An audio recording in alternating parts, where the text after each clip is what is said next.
A young girl and her loyal German shepherd were struggling through a brutal snowstorm when they stumbled upon something chilling.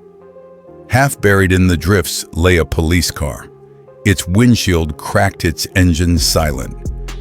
Inside, slumped over the steering wheel, was an officer unconscious and alone. The wind howled, snow piled higher, and not a single soul was in sight. What happened over the next few hours would unravel shocking secrets and shake an entire town to its very core. This was no ordinary winter night. It was the beginning of a story that would expose betrayal, courage, and the power of two unlikely heroes. Before we dive in, don't forget to hit like, share, and subscribe. And really, I'm curious, where are you watching from? Drop your country name in the comments. I love seeing just how far our stories can travel.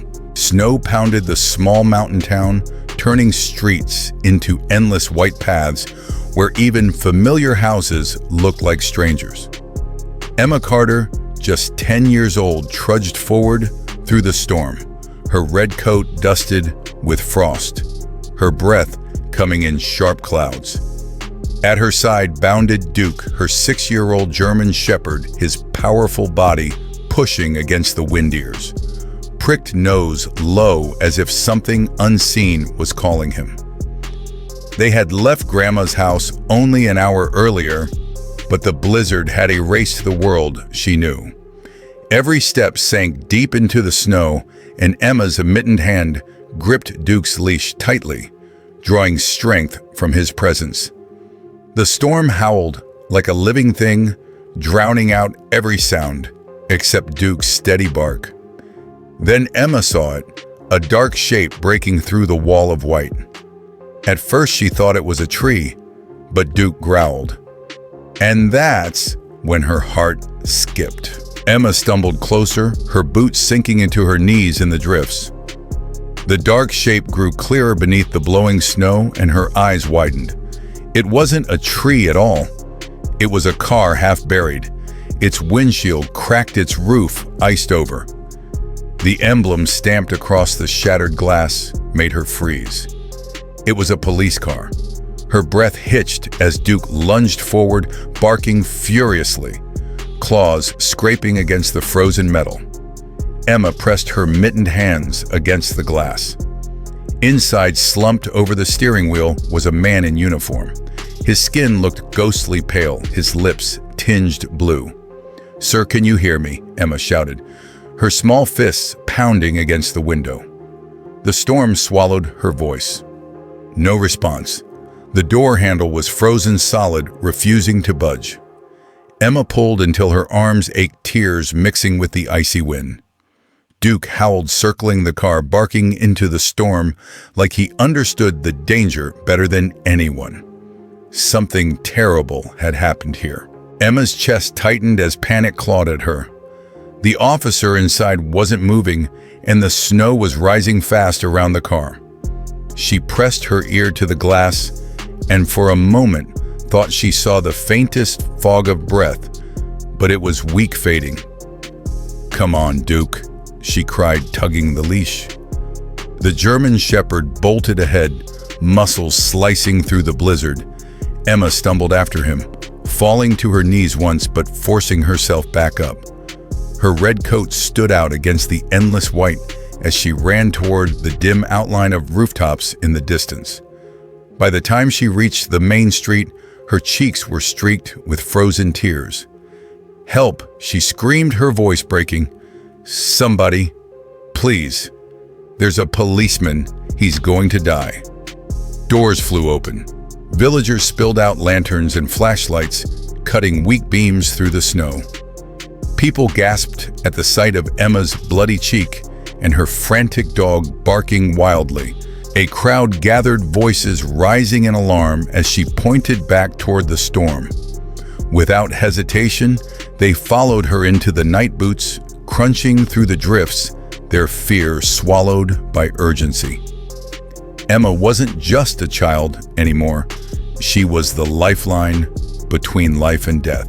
The storm swallowed their footsteps, as Emma led the crowd back to the crash site. Lanterns swung in the wind, their weak light finally catching the half-buried police car. Gasps rippled through the villagers. The windshield was cracked, the roof caved slightly, and inside the officer slumped forward, barely alive. "Break the glass," someone shouted.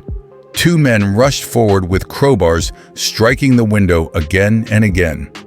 Cracks spiderwebbed wider, but the frozen seal held strong.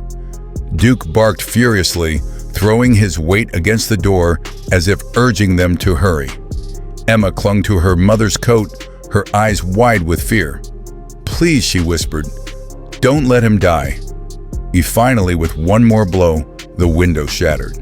Shards fell across the snow as hands reached inside, fumbling to unfasten the officer's seatbelt.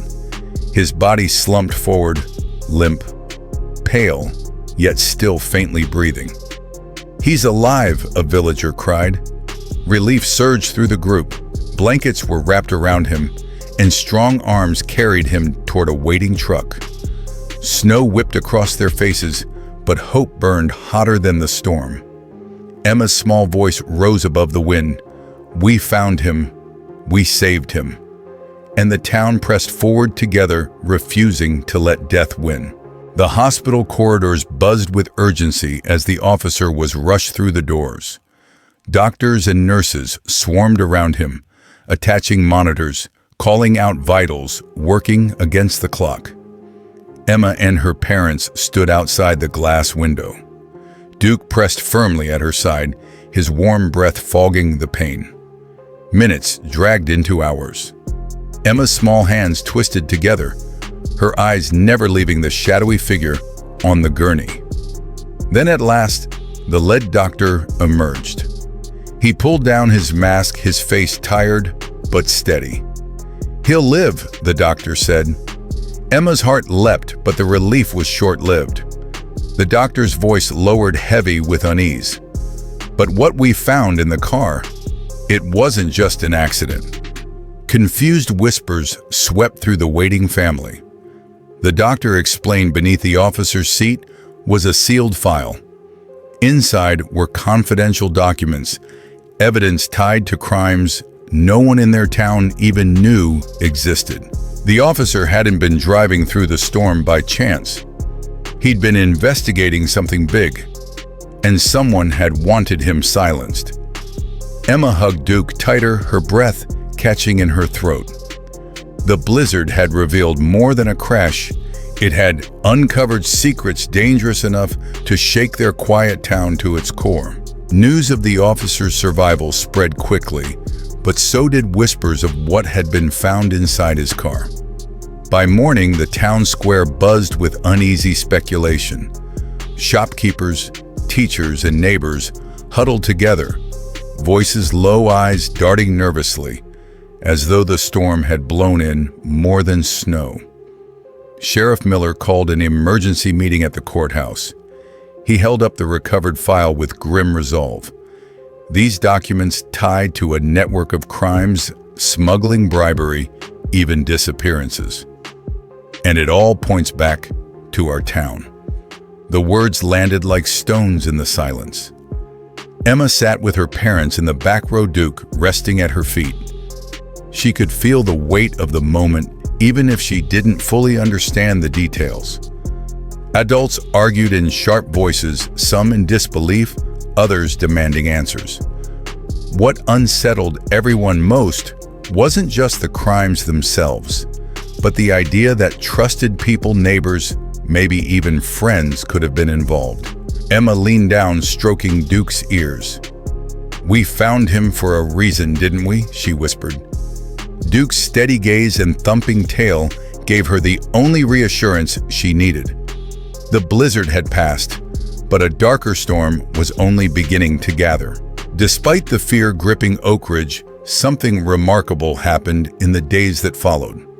Neighbors who had once passed each other with polite nods now gathered on porches and in church halls, determined to protect their town. Farmers brought lanterns and tools. Shopkeepers donated supplies, and families opened their homes to investigators. Sheriff Miller urged vigilance, but it was Emma and Duke who became the unspoken symbols of courage. People spoke of the little girl who had braved the storm, guided only by her loyal dog, and saved a life when no one else could. Their story spread beyond the snowy streets, reminding everyone that even in the darkest times, ordinary people could light the way. Emma didn't fully understand the weight of their admiration, but she felt it when neighbors smiled at her and patted Duke's head. Together they had sparked unity, and with it, hope. Weeks later, the snow had melted from Oak Ridge's streets, but the memory of that storm remained. Officer James, still recovering, stood in the town square, wrapped in a thick coat. His voice was weak but steady as he faced the gathered crowd. "I owe my life to two unlikely heroes," he said, looking directly at Emma and Duke in the front row. "Without them, I would not be here today." The mayor stepped forward, draping a medal around Emma's neck and fastening a silver tag onto Duke's collar. Applause echoed through the square, some with tears streaming down their faces. Emma clutched Duke tightly, her cheeks glowing with pride, as his tail thumped happily against her boots. From that day on, their names were etched into Oak Ridge's memory, not only as heroes who braved a deadly storm, but as proof that courage, loyalty, and love can change everything. The story of Emma and her loyal dog, Duke, reminds us that true courage often comes from unexpected places. In the middle of a deadly storm, it wasn't strength or training that saved Officer James. It was the determination of a child and the loyalty of her companion. Their actions reveal an important truth. Sometimes the smallest voices and the purest instincts are what bring light into the darkest moments. For the people of Oak Ridge, the storm uncovered more than danger. It revealed the power of community, the importance of looking out for one another, and the difference a single act of bravery can make. In our own lives, we may never face a blizzard or find an officer in distress, but we all encounter moments when we can choose to act to care and to step forward when others hesitate. And often those choices can change everything.